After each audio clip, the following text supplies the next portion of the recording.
चारों तरफ स्वर्ण मंडित नगरी है रावण की लंका, लेकिन इतना सब कुछ होने के बाद भी, इतनी योग्यताएं होने के बाद भी वनवासियों से युद्ध कर रहा है।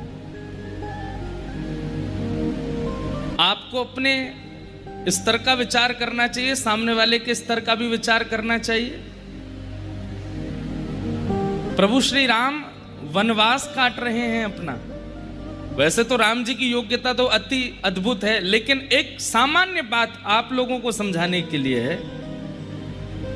आप क्या हैं और आप जिससे बात कर रहे हैं या जिससे बैर मान रहे हैं, वो किस स्थिति में, इसका विचार आपको करना चाहिए। आप स्वयं तो राजभवन में रहते हैं, स्वयं तो खूब आनंद से रहते हैं, लेकिन आपने बैर किससे मोड़ लिया है? जो अपनी परिस्थिति, अपनी व्यवस्था के अनुकूलता से बहुत जूझ रहे हैं, उनसे आप युद्ध करने चले। और आपको इस बात का भाव है कि मैं तो, मेरे पास तो सारी योजनाएं हैं, मेरे पास तो इतना बल है, मैं तो कुछ भी कर सकता हूं। ये विचार करना चाहिए,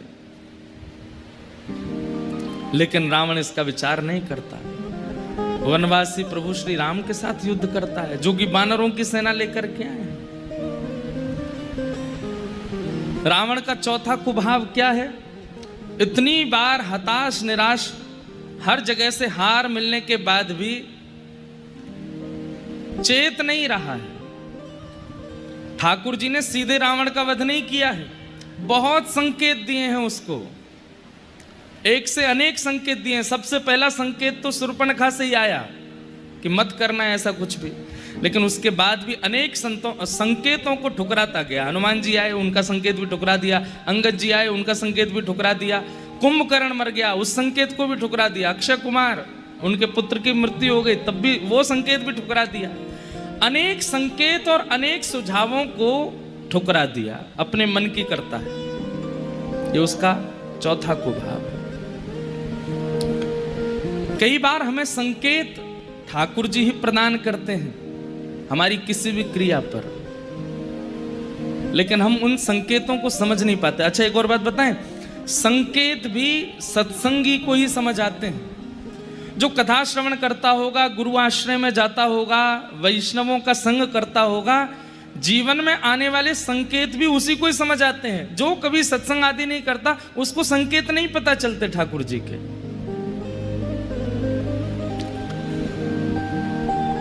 संकेत अनेक बार दिए, लेकिन रावण को एक भी संकेत समझ नहीं आया। फिर भी रुका नहीं, मनमानी करके युद्ध कर बैठा।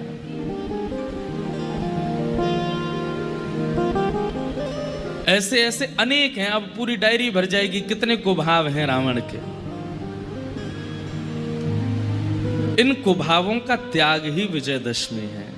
आज ये 4 प्रमुख कुभाव बताए हैं। किसी में भी अगर ये कुभाव हैं, आज विजयदशमी के दिन रावण फूंकने से कुछ नहीं होगा।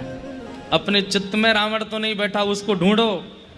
अपने हृदय रूपी दशहरा मैदान में जाइए राम बन करके और ढूंढिए कहाँ है, किस भाव में, किस कुभाव में बैठा है रावण, और आज ही उसका मर्दन करना प्रारंभ कीजिए, उसको निकालिए, तभी विजयदशमी उचित है। नहीं तो दशहरा मैदान में आइसक्रीम खाओ, पॉपकॉर्न खाओ, बच्चों के साथ मेला घूम आओ, झूला झूलो, ऐसे ऐसे, ये पीछे ही तो है, खूब झूल लो। कल मैं कह रहा था विपराग जी से, एक दिन चले हम भी झूले आए।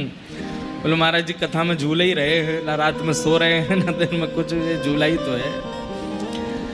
तो फिर मेला ही है, उस मेला को मेला की तरह कर आओ, लेकिन उससे कोई विशेष प्रभाव या विशेष परिवर्तन आपके। बंधुओं, हिंदू वैदिक सनातन धर्म में हर हफ्ते एक उत्सव होता है। क्यों है? ताकि उस उत्सव की महिमा जान करके व्यक्ति अपने अंदर सुधार लावे। पर हम लोग मेला मना करके, उत्सव मना करके, नाच गान करके और केवल खा पी करके सो जाते हैं, उसका विचार नहीं करते। और एक बात और कह दें, नक्षत्रों के अनुसार आपने कोई बदलाव करना है अपने अंदर, और आपने दिन कौन सा चुना? आपने मान लो चुन लिया कि मैं चतुर्दशी को बदलाव करूंगा या द्वितीया को बदलाव करूंगा, तृतीया को बदलाव करूंगा, तो वो बदलाव इतना अच्छा होगा नहीं। लेकिन आपने चुन लिया कि दशहरा आ रहा है, दशहरा पे करूंगा, एकादशी आ रही है, एकादशी पे करूंगा। तो नक्षत्र यहाँ ऐसे होते हैं कि व्यक्ति जब विचार करता है कि ये परिवर्तन मुझे अपने चित्त में लाना है, इन तिथियों में विशेष रूप से वो बदलाव और सहायक हो जाता है।